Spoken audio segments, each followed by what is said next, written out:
off, you can. You want to move around, you can. Don't feel as if you need to sort of pay any attention to me or James or Ross. Just do what you want. Have a biscuit, have a cup of coffee, whatever, right? So there's microphones on silent, obviously. Raise hands. There'll be a slide deck that will get put out, and we already know, I think, that James has started the recording, right? But it's only for kind of putting up online so people can see it later if they choose to do so, and we usually quickly get that up in the Engage Renfrewshire YouTube channel. So, without further ado, Alan and Ross and I, Alan, Ross and I, that's me, Ross and James, who, as I say, we'll co-chair, we'll get started. Unless any of the guys have got anything to say, James, Ross? Nope, just the one brief thing I was going to say is we've obviously got Callum's session coming up on demystifying AI, but we had put out just a wee sort of short survey beforehand on people's views on AI. So we're just going to slide that in just briefly before that session, but obviously you'll see the rest of the agenda in front of you, so it's quite busy. Quite busy a bit for the funding update, so we'll run myself for 5 minutes. But James, you're going to do it. You're going to cover it. I've got it in here as being to be confirmed. Maybe I've got the pre-agenda. My apologies. All right, James, we'll give you 5 minutes. Grant, that sounds good. All right. We just got, obviously AI comes up, and Callum's going to take us through a presentation, but AI comes up as one of those things all the time across the board, you know, from private to public sector discussions I've been involved in. Everybody puts their hand up and says digital AI almost immediately. So it'll be great to get that. So Ross, you want to take us through the survey? Sure, yeah. So again, it's a really short survey, this. This is just 3 short questions. I'm just going to pop the survey link in the chat as well, so you can get that here. So you can just click straight in the chat, or you can scan the code on the screen. And like I say, it's just 3 really short questions. The first one is a text answer, but again, you can just put one word in, just the first word that springs to mind when you're thinking about AI. You know, whatever sort of thoughts you have around that. And the other questions are more sort of relating to how you think AI is in the community or your wider communities, and also maybe what AI tools you've used or what you've heard of. So if you have tried any of them on the list, it's not an exhaustive list. We've just tried to stick with sort of main AI tools that people might have spotted or came across. So I'll leave it up for just another few seconds, and then we'll push on.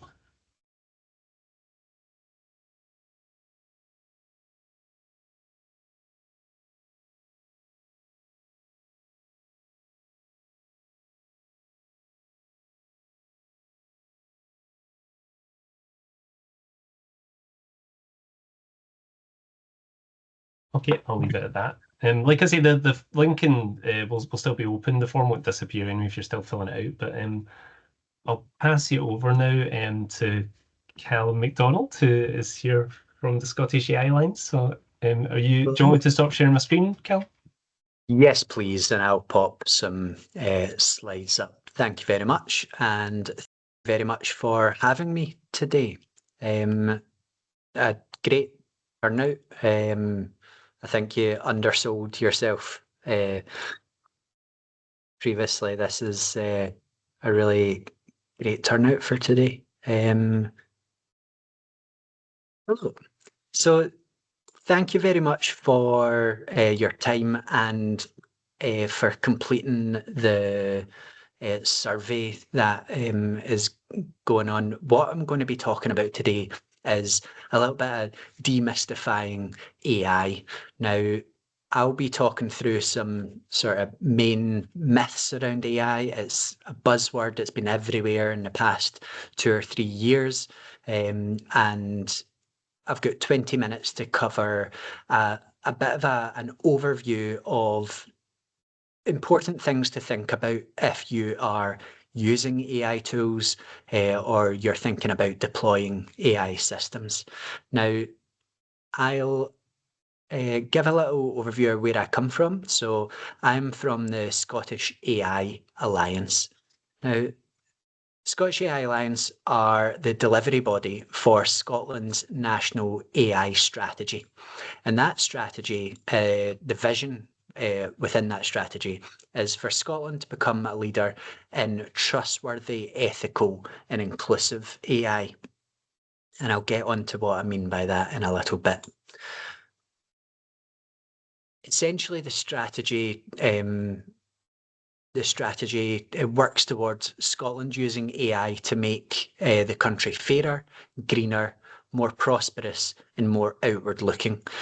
But it isn't as simple as plugging a technology in and watching it make things fairer, greener, more prosperous and more outward looking. There's a lot of work to be done around that. And who we are a strategic collaboration between the Data Lab, which is where I am today, which is Scotland's Innovation Centre for Data and AI, and the Scottish Government, the Digital Directorate of the Scottish Government. So our team is split between the AI policy team in the Scottish Government and our AI delivery team within the Data Lab. And you can find out more about our work at scottishay.com. And our approach is that AI has the potential to transform how we live, work and learn for the better, but that's not inevitable. And we need to make sure that AI technologies are created and adopted for the benefit of the many, not the few. Now, I'll hopefully outline why that is important throughout this session. And from the answers that I've seen already from the survey, I think there were people talking about it being this hugely transformative time in digital and generally in the world when it comes to AI. But a lot of the studies are showing that transformation has the real potential to create further inequity, and that it takes a concerted effort to make sure that the benefits, the efficiency benefits and the monetary benefits are not condensed within a few tech bros at the top. So, demystifying AI. Now, I'm going to, and maybe for being from an organisation called the Scottish AI Alliance, my first myth I'm going to try to bust is that there is a thing called AI. Now that's a bit tongue-in-cheek, but I'll try to argue that there is not one thing called AI. There's also that AI technology think and understand, and how that relates to how we are sold AI, and the argument that AI is only about technology, and it's a technical issue to deal with. I'm going to hopefully make the case that it is wider than just a technical issue. So there is a thing called AI. That's my myth number one for this demystification. In any given day, the news may say that AI is just spreadsheets, clever ways of dealing with data. In the same breath, it's also killer computers coming to take your job. In the same breath, it's also robots that are able to pose threats like nuclear weapons. And at the same time, it's also the biggest market boon that has ever happened. It's fake news. It is baby-like intelligence.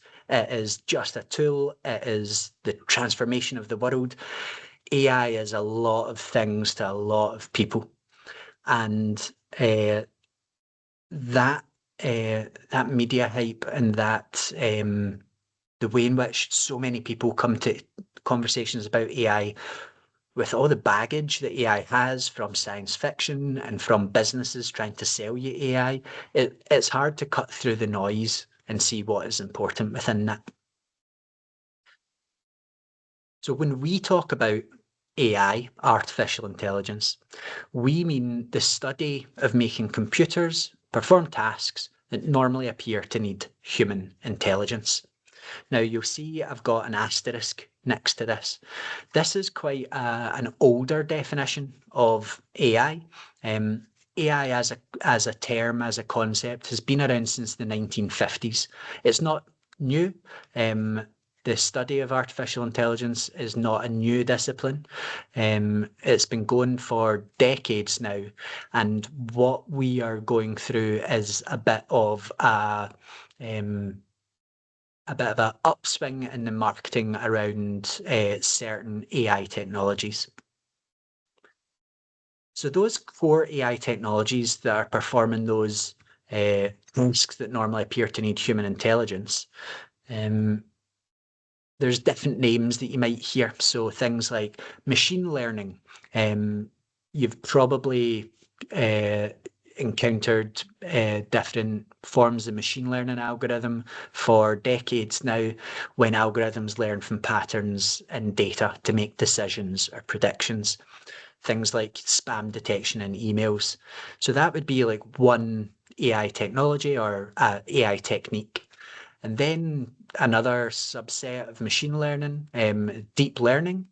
And you may have heard of natural language processing. So another AI technique that enables machines and computers to understand language when it's given in a natural way. So when you combine different AI techniques and technologies, that's when you get the really impressive technologies. You'll see here that if you use machine learning in a certain way, where you create different layers of machine learning algorithms, it becomes a deep learning technique that you can use for language modeling, and you combine that with natural language processing. That all together, you get a technology like ChatGPT. And there's also robotics. Now, I've been in this job since before ChatGPT, and it used to be whenever people were having conversations about AI, they'd be thinking of robots. Whereas nowadays, whenever people are thinking about AI, they're thinking about chatbots. It's been quite a shift. But robotics are another use of AI technologies. And this shows like where these terminologies fit, that deep learning would fit within that concept of machine learning, and then all of these tools and techniques and technologies, anything that is trying to make a computer perform a task that you would assume would need human intelligence, you can call artificial intelligence. And the meaning of AI will shift over our lifetimes. It's already shifting, where people are saying, well, that's not AI, that's just a large language model. Now, this recent uptick in talking about AI has come about from one subset of AI, generative AI or Gen AI. So that's when an AI technique when you train an AI system on content, text, images, or audio, and from the patterns in that text, images, or audio, it creates synthetic, convincing versions of them. And some key sort of generative AI technologies, which are all underwritten and underwoven with things like machine learning, deep learning, and natural language processing, would be large language models. These text generation technologies like ChatGPT, Copilot, you might have used some. I know within the survey, ChatGPT was the most used technology on the call. Also have image generators. You might have created an image of a cat in a hat on a boat recently, using things like ChatGPT to make new images, and things that AI systems that can create synthetic speech. So just to show you, there's lots of different large language models. So not only are there loads of different AI technologies, there are loads of different tools within those AI technologies, and they all work and run in different ways and use different AI techniques.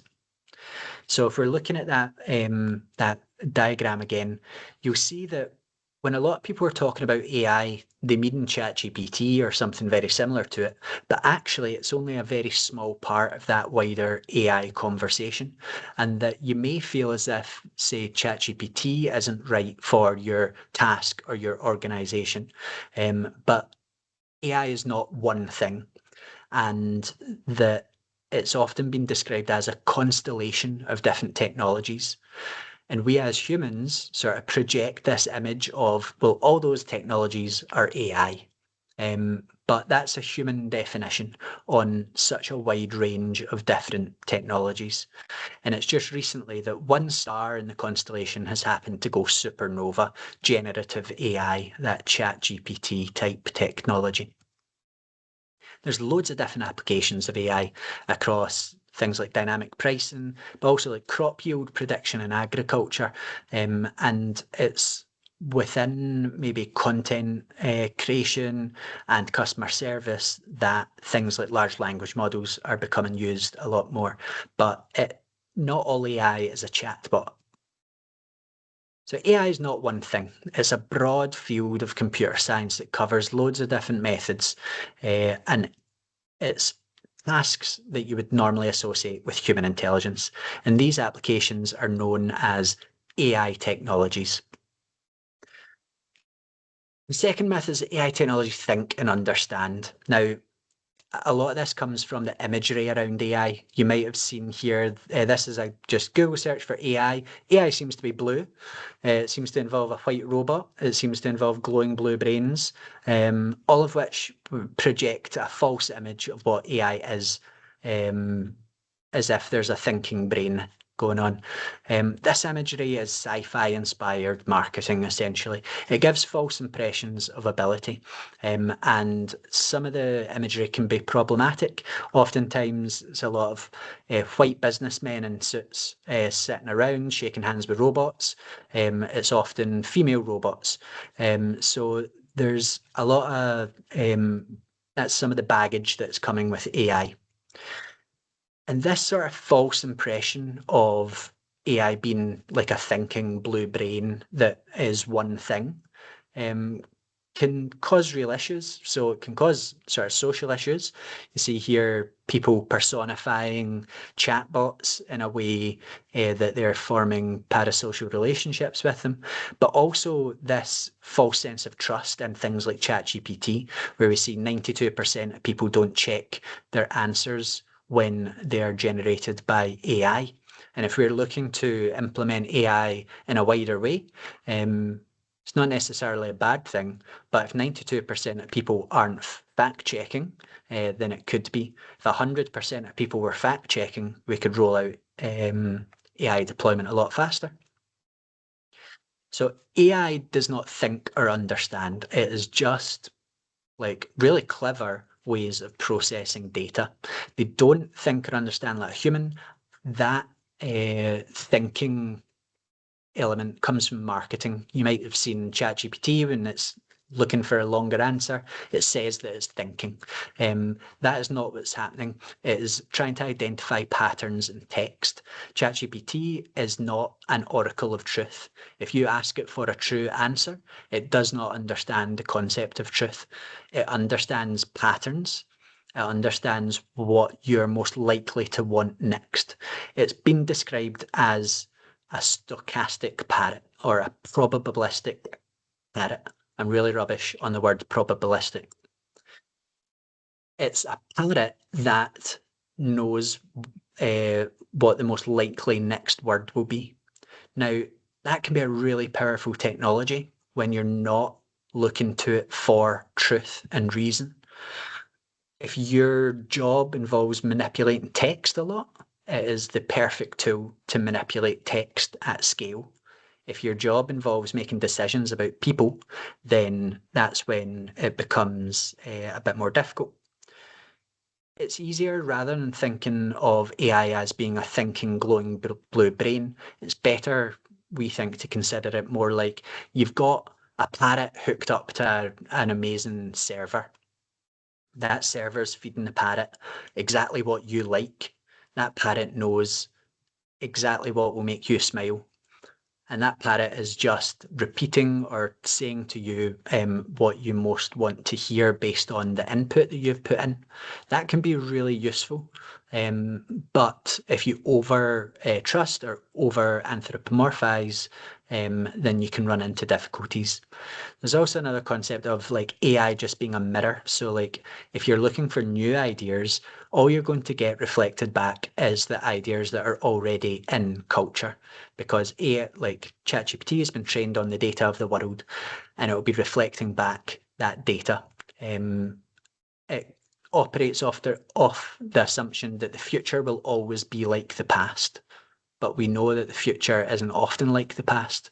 And so to for edge cases and for marginalized groups and for those who aren't fully represented in the data, that mirror isn't often the most useful thing for the task. So AI technologies don't think or understand. They generate outputs by recognizing patterns and data. The results look fluent and human-like, but there's no comprehension or awareness behind them. It's all just pattern matching and data-driven insights. And that you might be much benefited by, if your task is only looking for data-driven insights, do you need to be using like a conversational large language model? Are you choosing the right tool for the right task? If you're looking to track patterns, maybe you don't need ChatGPT, maybe you need another AI technology. And my third myth that I'm going to finish on is that AI is only about technology. It's a purely technical issue. It's a neutral tool that all we need to do is use.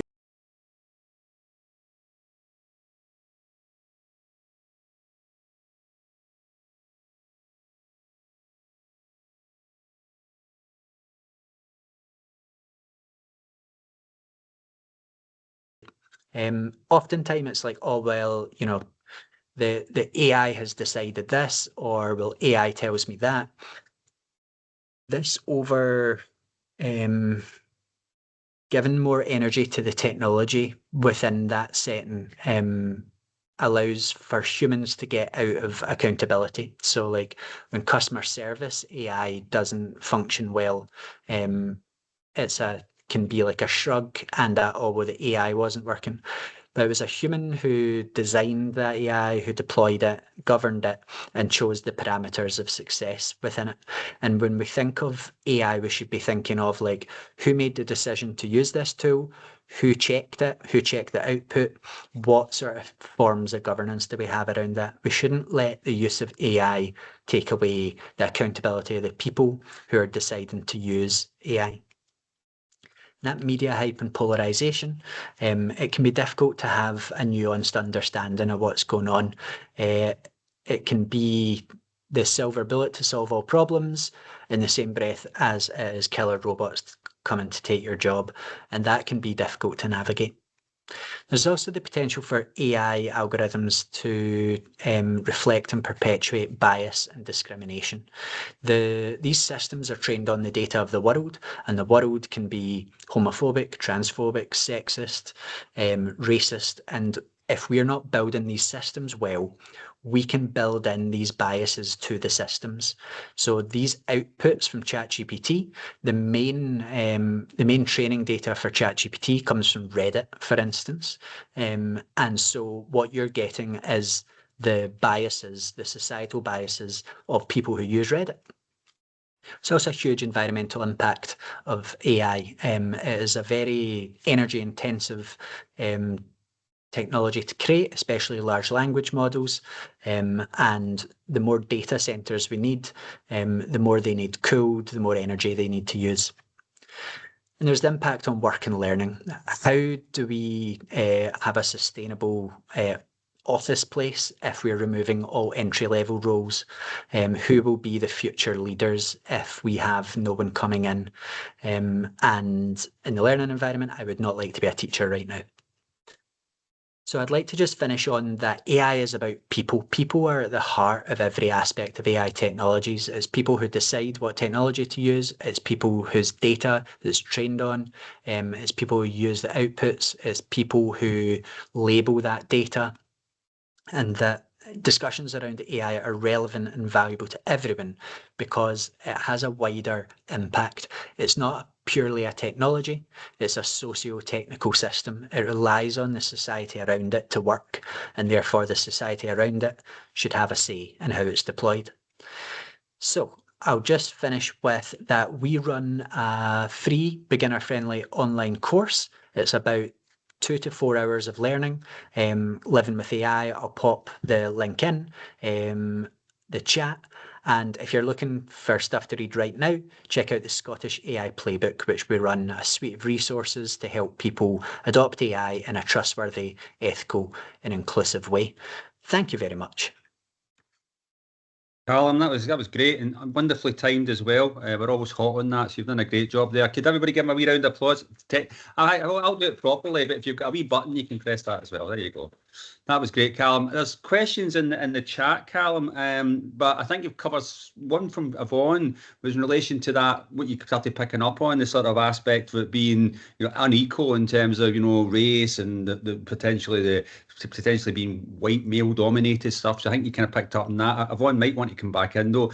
We've got a couple. We'll do a couple of minutes. So we are obviously on time, but we'll do a couple of minutes. Any key questions that you want to raise with Callum? Yvonne, you want to come back in that what you were raising in the chat? Just my feminist thinking. I think, as I say, I'm just generally mistrustful of it, but I'm also open to learning. And I do feel I've maybe just kind of want to, I suppose, trust it as a model that, when I have used it, I haven't used it much, and it has been Chat GPT. I don't feel it's, sometimes it's obviously quicker for writing some things, but then there's the Americanized stuff, and then there's also like I wouldn't word things that way, or I wouldn't think that way, so you're kind of doubling sometimes. But just in general, just this idea that whole field is, around globally is just this sort of white male dominated field, and I don't know what the split is in Scottish government for that as well, whether there's a and how that impacts or changes how the model learns as well. I'm maybe not articulating it right, but I'm sure you get the gist. So I think there's sort of two issues there that are definitely interlinked and related and support each other. There's the technologies themselves and the way they're made projects a white male Western approach of we will steal all your data, create something and sell it back to you. Like there's that data colonialism approach that is then it's being done by a bunch of Californian elites, and that the money, for instance, if we use an AI tool in the workplace, what we're doing there is helping improve that tool, where the people who are being more efficient at the coalface are getting no recompense, and we are making the tool more efficient, which is allowing these tech companies to be more profitable, and none of these profits are coming further down. So like I'd say yes, I think the current trajectory of AI technologies in the UK especially, and how UK and Scottish government are approaching it, will entrench inequalities and benefit mainly large tech corporations. I think there's another future available, but it requires slower and more deliberate AI adoption. Thanks, Callum. I think we're certainly in bits of training I've done. As soon as you punch in anything, obviously you get a very specific, as you say, AI sort of blue brain or that kind of businessman. It's a white guy in his 40s in a suit, So I think we've all seen examples of that for sure. I've got two questions, then we'll kind of move on and thank Callum. But Ross wants to come in, then Kathy. Yeah, I'll jump in quickly. I know it was just I suppose. There's lots of interesting points in that, and actually I've got the results from the survey, so I'll pop that up after Kathy quickly. I know we're watching time, but I was just going to say it's interesting seeing that 90% of people don't fact check some of the stuff that comes out, and I think the two directions you can really look at that is, do we try and teach people not to take things at face value, which is always tough because it is quite seamless AI. It's quite easy to fall into trust in the answers it gives you. And on the other side, it's asking the companies to try and tweak them to be more sort of reasonable answers. And I know they've done that with things like ChatGPT to make them less is it obeisance, like to try and sound like they're trying to give you an answer when there sometimes isn't an easy one. So yes, it's quite interesting seeing how that's going to pan out. And I think for us in digital inclusion, trying to keep people aware that it's a tool and it's not something you should place faith in greatly, other than seeing what it can give you back and checking that. Yeah, I think for me a good way to understand AI and its relation to sort of other phenomenon is AI is an amplifier. So like media literacy has been degrading since, you know, like the 90s, 2000s, or AI amplifies that degradation. Like fake news already existed, AI amplifies that. At the same time, if those with good social causes are using AI, that amplification can come in. But currently, it is amplifying maybe the worst parts of us. But the potential for it to amplify the best parts of us is there. But I think that the current approach is reliance on, you know, Microsoft and OpenAI rather than, for instance, building our own systems. There's a significant amount of love in the room for you here, Callum, in the chat, right? But we will have just Cathy as the last question. We'll probably, James, Ross, we might need to go back to Callum and do another session, I think, actually. It's such a wide subject and it's creating so much chat here. But Cathy, do you want to make a question? What I do, just Callum, what I do believe is that AI in the workplace actually already is, and it will be totally transformative in the way that people work.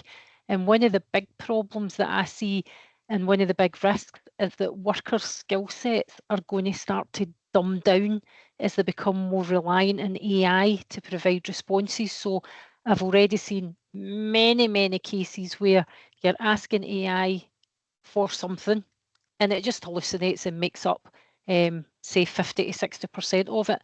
And it's your skill set that's required to take that output and actually say, well, you know, this is actually garbage. It's just totally made this up. And I think we've got an issue there.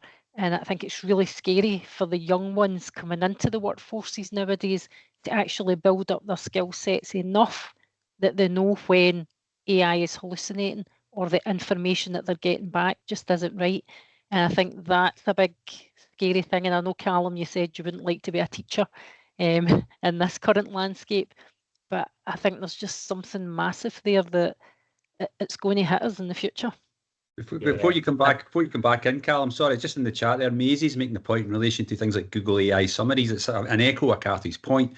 You know, it's really worrying that when people search, the Google summary actually gives them, you know, something on health, which is perhaps inaccurate, or at least maybe leads them down a dark path. Unless they've got the skills to pick between the sort of the good bits, it's a really kind of a real potential problem, and particularly in health, I would say. Sorry, Callum. I think, yeah, totally. I think, like, I'd say yes, Cathy. I think there's two parts to it. There's the building up that, you know, critical AI literacy. So AI literacy being considered not just the ability to use AI, but the ability to, like, critically evaluate AI outputs. And that I think there's a lot of business interests that just want, you know, AI literacy to be around making sure workers can use AI, where I think it should be making sure, say, workers and students and, like, people in the community are able to challenge AI and are able to understand where they want to use AI and where they don't want to. I think the second element is the overuse and assumption of inevitability of AI. We don't need AI systems woven through everything we do. People are choosing to at high up levels. I think AI should be treated as a rare resource that we use for very targeted social good purposes. I think currently it's being used as maybe a rebrand of austerity, where rather than cutting budgets, it's we'll use AI for that. I think that is myopic, and that sort of long-term, the long-term benefit of AI will come through more friction towards it and not using it as much. I think the real benefits come from using it in a very targeted approach. Well, hold on to that, Callum, as a positive note to end on, right? A wee bit of friction doesn't do anybody any harm, I would say, particularly as a third sector person. There usually is a lot of friction around, so we'll hold on to that social good element for AI there, but we recognise the dangers, of course. We'll move on, but we thank Callum again. Thank you, Callum. It was really great. You're more than welcome to stay, obviously. We're going to move on to a few other topics, but I can only thank you, on behalf of everybody today. So thanks a lot, mate. Cheers. Can I just say, Alan, just briefly, I know we're not going to go through this now because we won't have the time, but we did get the results back. Just briefly, most people thought AI was a tool to be used, but again, we can have a look at that a bit closer from 33. This was the interesting one, just briefly to say most people did agree or strongly agree that it would be a generally positive impact on society and that it would help them with their work. But if you look a wee bit closer, there's quite a few people that disagree or strongly disagree that it'll help society. And actually more people think that it's going to help them with their own work than it will help society. So I think that, again, it's quite interesting that there's that split. We think it'll help ourselves, but possibly not all of society. I'll pass you over to James now anyway, and we can get our funding updates now. James, just before you go on, just again, I think you're right, Ross, in relation to obviously just your interpretation of the feedback there. And we've got people in the survey here saying they use it a lot more. Charles says, Charles, am I saying that correctly? Just I'm checking in. I don't want to get it wrong, but you're a heavy user, and it's that idea of it's there, it's a tool. As long as we are, clever about how we approach the use. I think that's an important fact. Chow, before we move on, do you want to just maybe, just in case nobody's seen it in the chat, would you maybe just say how you feel about AI, and then we'll move on to James? Yeah, hi everybody. First of all, I'm an international person, right? So I actually feel like AI is almost my local personal assistant. That's how I use it, because it does help with the language a lot. When I was struggle with, to improve my, professional email, actually it sounds better than what I actually want to say. So it does do the work. It's more like giving you the ideas, because it's coming from a huge data from the world. So it does giving you lots of ideas you haven't thought of. So that's probably how I work with it.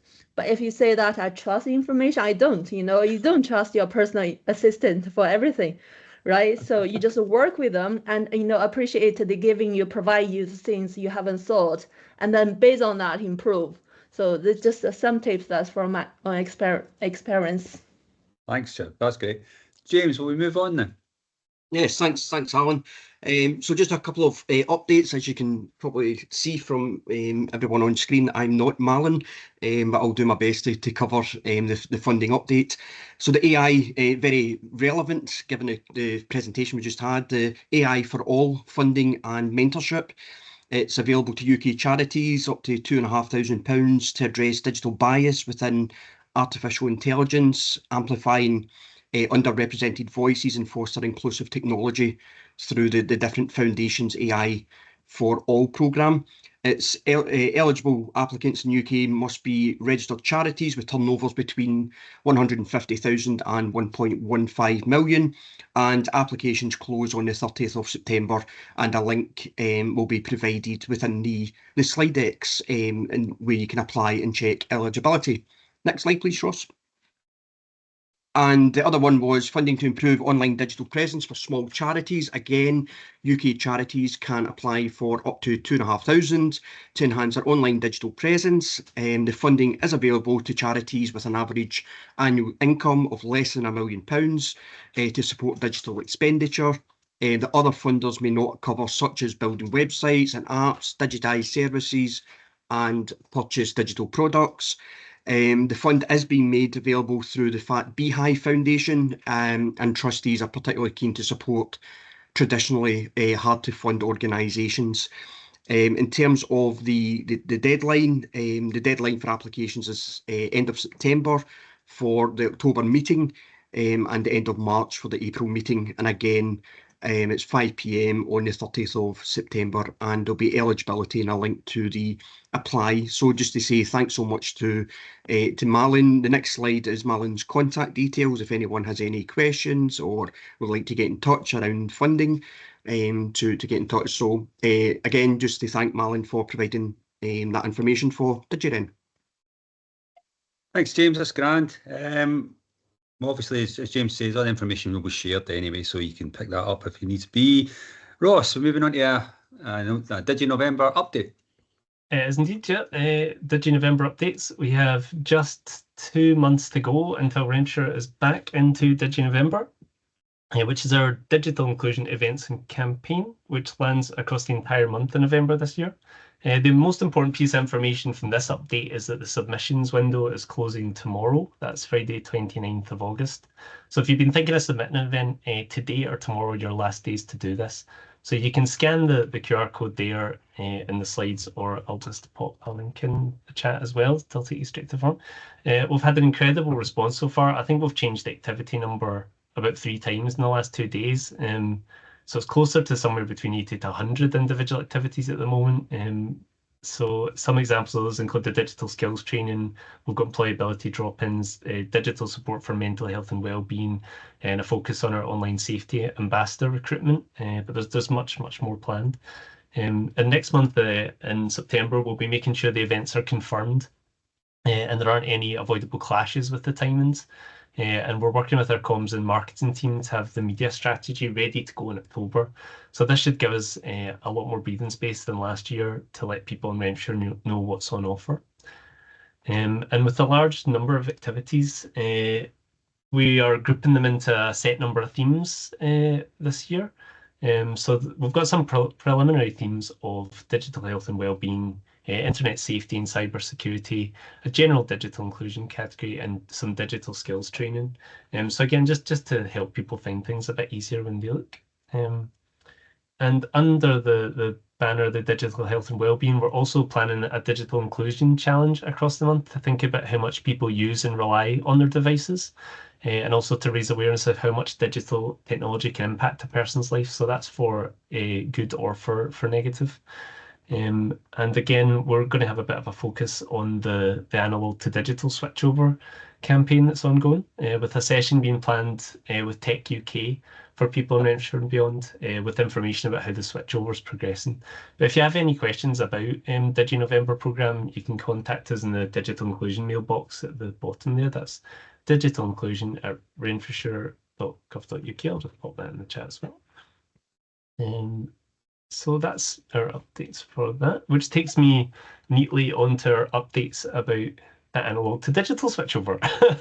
And also we've got a small section on the Windows 10 end of life as well for anyone that's facing that coming up. So again, just briefly, because I know we're running behind time here a wee bit, we spoke at the last DigiRen about the analog to digital switchover. This is still ongoing. The switchover involves shutting down the old PSTN network, that's the old copper lines, and moving to digital technologies instead. They're aiming to do this as a hard switch off by January 2027, but they're really keen for people to move as soon as possible. And they've been doing this on the consumer front for quite a while now, sending out new equipment and putting fibre lines in.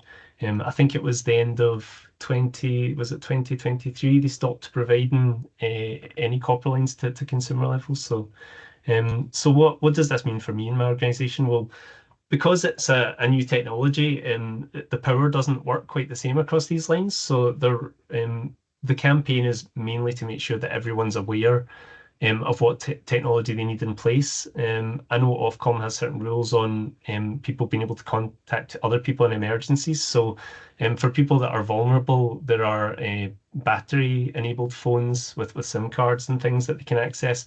And they're asking everyone to contact their supplier to get in touch with them, let them know they're a vulnerable user. So they're trying to get everyone involved with that, to check all sort of connected devices and make sure they all work.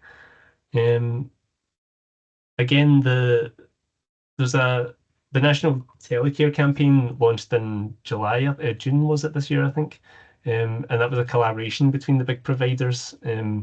Again, just to make sure that everyone's technology is going to work with the new system, and I'm just going to post those 2 links in the chat as well. So again, you'll get all the information about the switchover on these links, particularly the second one, the digital phone switchover website supported by the government, and it gives you some downloadable materials that you can use for your organisation. So it works for organisations, for public sector, for consumers as well, and it just gives them the directions they need and who to contact. So again, feel free to spread that news far and wide. I don't know if there's any particular questions about that. That's a bit of an information dump for everyone there. But yeah, feel free to ask in the chat, and I'll jump on quickly to the Windows 10 end of life. So again, this is our old friend Windows 10 is finally being put out to pasture, and the support for it ends on the 14th of October. I know they always joke that Microsoft always has a good operating system and a bad one, so we're hoping Windows 11 is one of the good ones, because we quite liked Windows 10, didn't we, I think? So this is the options that you can have as a home user. After the 14th of October, the security updates will end, so that means your system will end up being unpatched after this point, and it will gradually become less safe to use. So your options for the Windows 10 end of life is you can upgrade to Windows 11 for free. So if your hardware supports that, there's an online tool in Microsoft. I think it's the Windows 11 upgrade checker, I think. Basically, I'll put a link in the chat anyway to all the links to these. But if your hardware can support it, it'll upgrade you directly to Windows 11. I think it's any device after about 2017 onwards, so there's quite a few devices that'll be excluded. You can also opt into extended security updates, so those last for an extra year up to the 13th of October 2026. You've got to have your system fully up to date to be able to enroll in that, so just make sure your Windows updates are active. It's free to get the extended year if you sync your account settings with Microsoft. So people might say, oh, well, I don't want to do this just to get these extended updates. My understanding is you only need to click to sync once. You can switch it off after that, and you'll still be eligible for the update. So it's also free if you have 1,000 Microsoft Word points. That would take you a bit longer unless you've been trying to rack up the points. I think you get about 5 points for every Bing search or something. I think if you buy Microsoft products, you can get more as well. So there's a few ways I think you can get points. Or you could pay $30 one time for up to 10 devices. It doesn't tell you what it is in UK. I don't know if it would translate to £27 or if they'd just charge us £30 as a straight. But you can buy it for up to 10 devices as well. For business level, it's $61 per device, and that doubles in year 2 up to, what would that be, £122, and then it doubles again year 3 up to 240 roughly. So again, it's options there. Your last two options are to switch to an alternative operating system. So there is a Chrome Flex system out there now, and other Linux variants. Again, we take these with some caution, because there is a learning curve with these systems. If you like your technology, it might be a great way to go.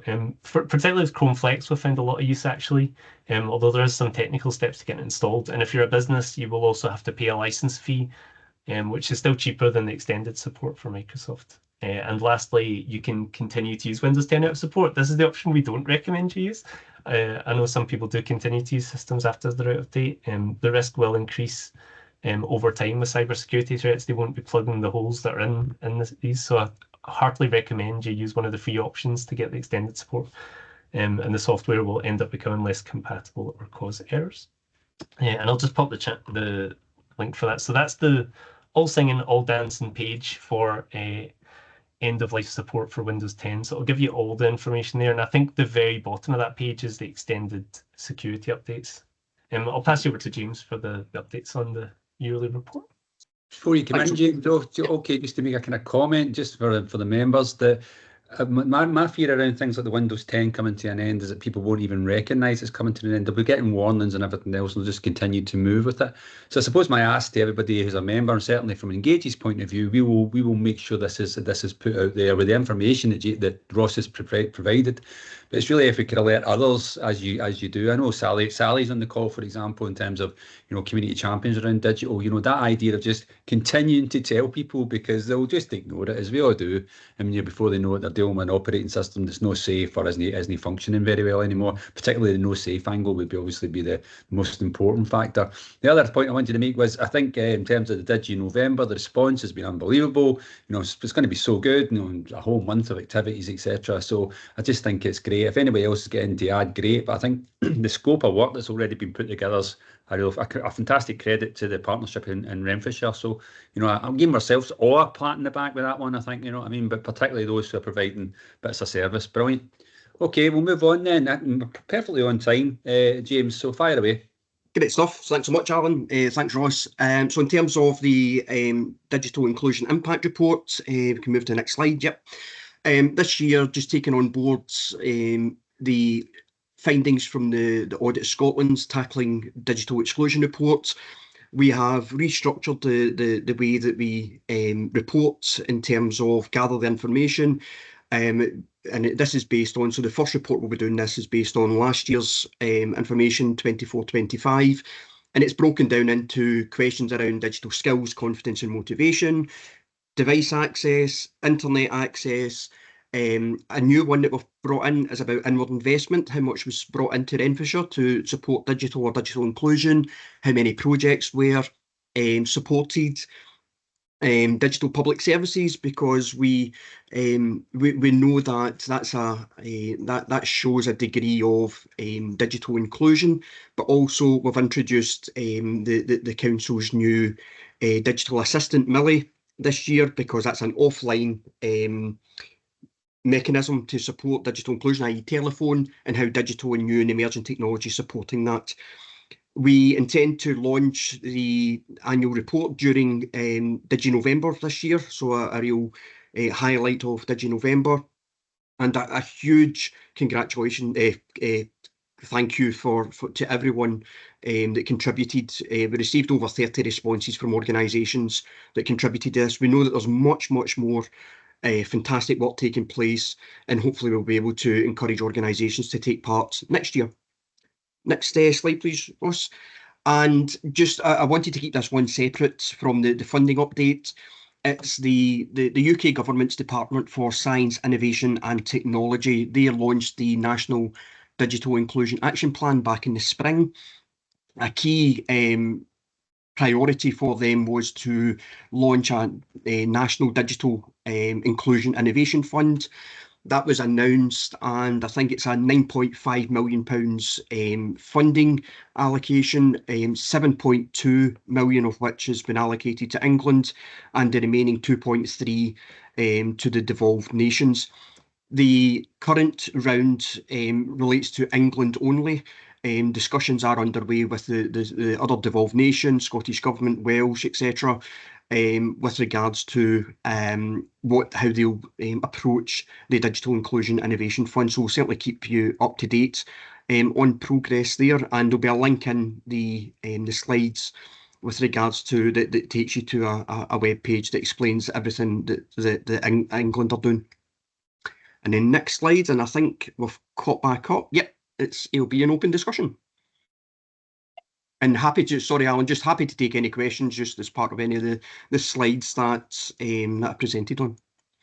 Of course. As always, really important updates there from both Ross and James. Don't know if anybody has any questions they haven't raised so far.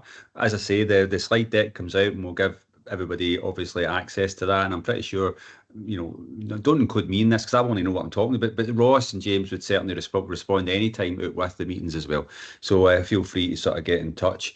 Is there any questions or any thoughts? I know I've actually got marked down here future DigiRen dates. I don't suppose they've been established yet. Can we share those? Is that all right? Yeah, that's a good question, and no. No. But just purely because of DigiKnowVember, and because we're going to be doing the scheduling for that, we didn't want to see early on and then it would move. So yeah, we're looking at early November for the next DigiRen, and we're hoping to get an in-person for early December. Obviously, we don't want to put them too close to each other though, so we've held off setting a date. We should get them out though by September, shouldn't we? Sometime. So you have quite a lot of advance notice. Yeah, I'd say the one in December, as you can see there, we're thinking about in person, and obviously we had 36 people, I think, attend. Obviously, maybe 34 because obviously Callum was here and stuff like that. But if it's in person, I'd be delighted to have it engaged. We can split it between two rooms, and we could maybe have some sort of workshops and stuff. But if it's December, I promise I'll bring mince pies, etc., and vegan ones as well, just so that we can encompass everybody. Gluten-free ones, perhaps. Anyway, so if anybody fancied coming in person, that'd be really good to do that. Would you agree, Ross, James? Yeah. You've sold me on the mince pies. Yeah, I think I missed out last year. Fine. That's fine. Yeah, definitely up for that one. Right, okay then. We'll maybe take a wee poll on that just to make sure we will get in attendance, and we'll have a wee think about venues as well. But certainly, obviously, I'd offer up Engage as an accessible place. So happy to do that if that would make sense. Decent car parking, folks. Okay. Ross, James, anything else to add at this point? Don't see any questions or anything. I suppose no. I think this has been a fantastic turnout, another really fantastic meeting. That what we've done is we've tried to use the feedback from our members to shape this. So AI came out as a really big priority for organisations. We've brought in the brilliant Callum there, and I think this is just the start of many conversations. I suppose for me it would just be good to hear going forward from other organisations if you've got any updates you want to provide as part of this section, any asks, any opportunities. I know that we've had a really good conversation through the chat, but it'd be really good to get more participation from our people that as long as they feel comfortable with at the meetings. Yeah, I would agree, Ross.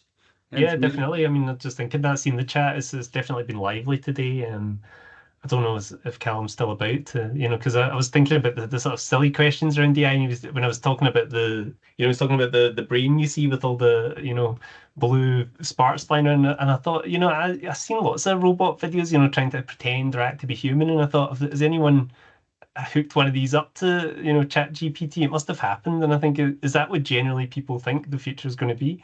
So I don't know if I do. I might. Looks like Dora's got an answer for you there, by the way. Yeah. Dora? Your mic's off, Chuck. Dora. Right, sorry about that. Hi, everybody.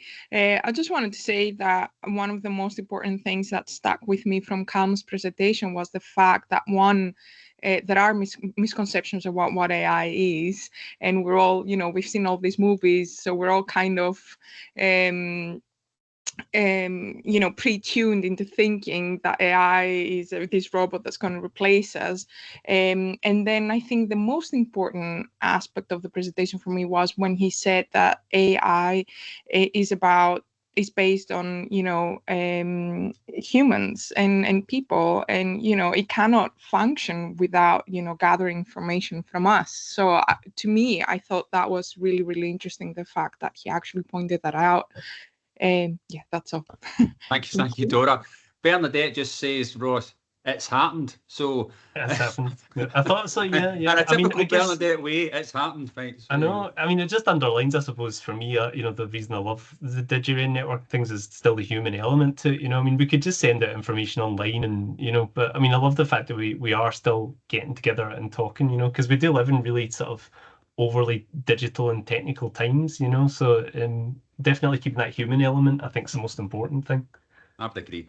Well, on that note then, folks, so wish you all well for the rest of the day, and hopefully catch up in DigiKnowVember time, and we'll look at a sort of in-person get together at Christmas. Okay. Thank you very much, folks, and we'll speak soon. Cheers. Thanks, everyone. Thank you. Thank you. Bye.